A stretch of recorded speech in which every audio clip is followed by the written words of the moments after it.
Hey guys, Jake Brown here for RotoCurve, bringing you a site-by-site comparison of scoring systems and roster requirements for daily fantasy college football.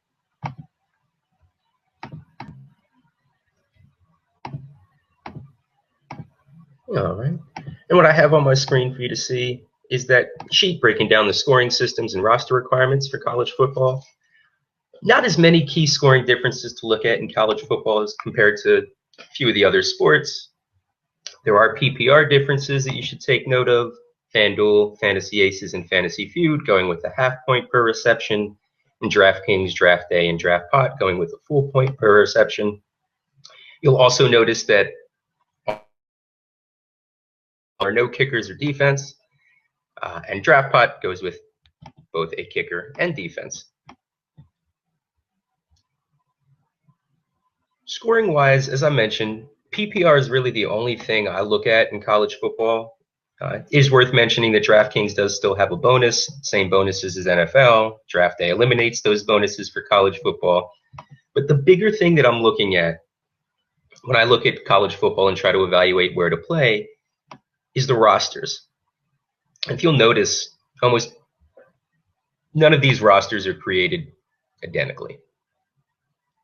You may have a personal playing preference for 1, 2, or 3 quarterbacks, all of which are available in college football, but I would urge you to allow the slate you're evaluating or considering playing to help you dictate which site you play at. By that I mean that on Fantasy Feud, every week, without a flex position, you're starting 3 quarterbacks, 3 running backs, 3 wide receivers, and a tight end. It's a firm roster, and it's a big roster.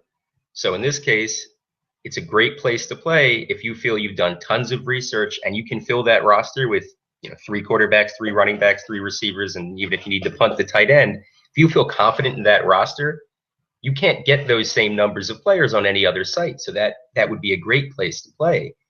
Conversely, if you're struggling to settle on even finding a single quarterback to play for the week, why would you consider playing anywhere but FanDuel or DraftPot where you only have to play 1 quarterback?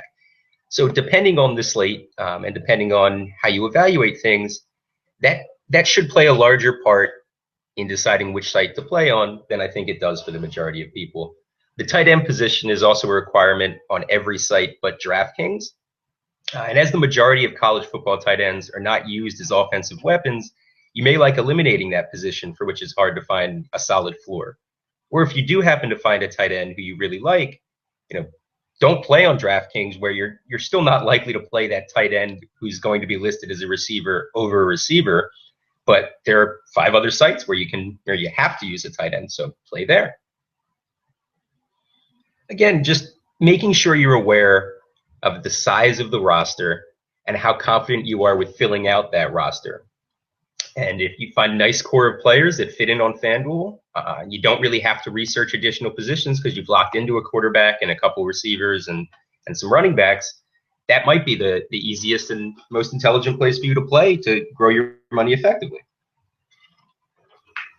The one thing that college football, not the one thing, but one area where college football has some huge differences are that the slates are not created equal in college football. If you want to play an NFL slate starting on Thursday, starting on Sunday, or even a Sunday night and Monday night slate, they're all going to look identical across the sites.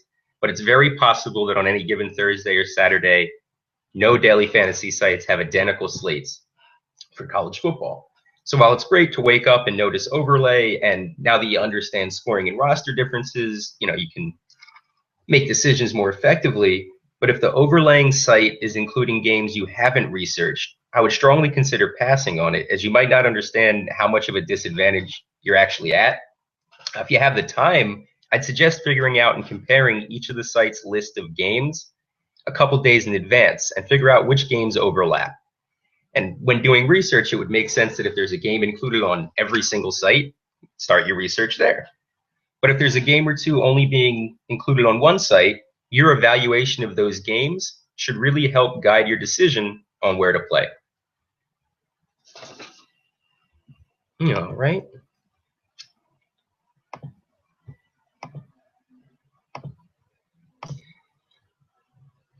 And that's going to do it for today. This was Jake Brown for RotoCurve, saying best of luck, and as always, keep them mustaches sharp.